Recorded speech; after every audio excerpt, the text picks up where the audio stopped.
ভিডিওতে ক্লিক করার জন্য আপনাদের সবাইকে অসংখ্য ধন্যবাদ।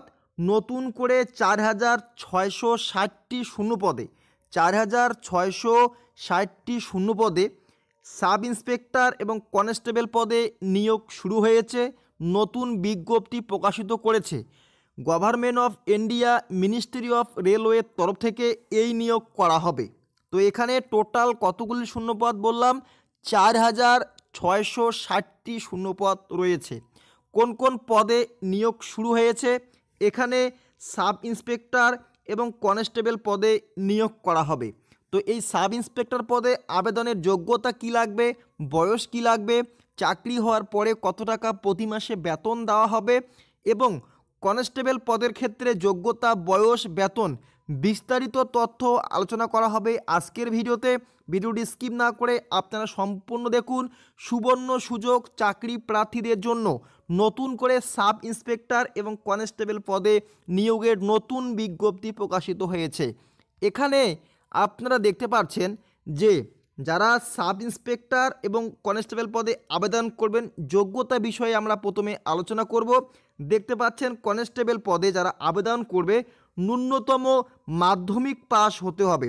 যদি আপনারা মাধ্যমিক পাস করে থাকেন তাহলে কিন্তু অবশ্যই এখানে আবেদন করতে পারবেন। যদি আপনাদের মাধ্যমিক পাশে চাকরি হয় কনস্টেবল পদে তাহলে 21,700 টাকা প্রতি মাসে বেতন থাকবে এবং বয়সের ক্ষেত্রে জানিয়েছে 18 থেকে 28 বছরের মধ্যে হতে হবে এবং এখানে এসসি, এসটি এবং ওবিসি প্রার্থীগুলি প্রত্যেকে কিন্তু বয়সের ছাড় থাকবে। যেমন গভর্নমেন্ট অনুযায়ী বয়সের ছাড় হয় সেভাবেই কিন্তু ছাড় দেওয়া হবে। এরপরে আপনারা দেখতে পাচ্ছেন যে কোন পদে কতগুলি শূন্যপদ রয়েছে।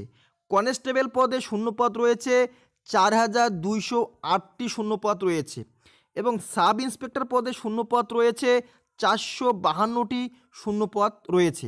এখানে ক্লিয়ারলি কিন্তু স্টেপ বাই স্টেপ ভ্যাকান্সিগুলি ভাগ করে দিয়েছে। আশা করি বোঝা গিয়েছে। প্রতিটি পোস্টের জন্য অনলাইনে আবেদন করতে হবে। দেখতে পাচ্ছেন সাব ইন্সপেক্টর পদে আবেদন করতে গেলে যোগ্যতা লাগবে এখানে গ্র্যাজুয়েট কমপ্লিট, মানে আপনারা যে কোনো শিক্ষা প্রতিষ্ঠান থেকে গ্র্যাজুয়েট কমপ্লিট করে থাকলে আবেদন করতে পারবেন। প্রতি মাসে 35,400 টাকা বেতন থাকবে যদি সাব ইন্সপেক্টর পদে আপনাদের চাকরি হয় এবং বয়স উল্লেখ করা আছে 20 থেকে 28 এবং এসসি, এসটি, ওবিসি এই সমস্ত প্রার্থীদের জন্য বয়সের ছাড় রয়েছে। আশা করি বোঝা গিয়েছে।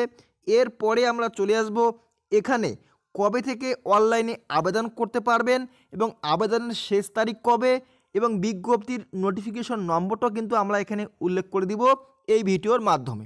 তো এখানে আপনারা দেখতে পাচ্ছেন যে আবেদন করতে পারবেন 15/4/2024 তারিখ থেকে এবং আবেদনের শেষ তারিখ উল্লেখ করেছে 14/5/2024 তারিখ থেকে।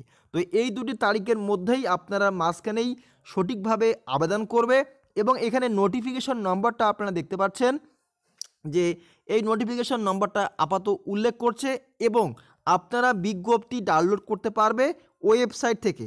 আপনারা অবশ্যই ওয়েবসাইট ভিজিট করবে।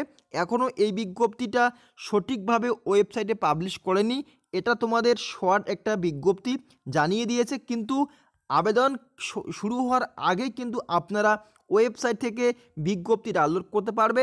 আমাদের ভিডিওর ডিসক্রিপশনে লিঙ্ক দেওয়া হয়েছে, সেখানে ক্লিক করে সরাসরি কিন্তু আপনারা এই বিজ্ঞপ্তি দেখে শুনে আবেদন শুরু করতে পারবে।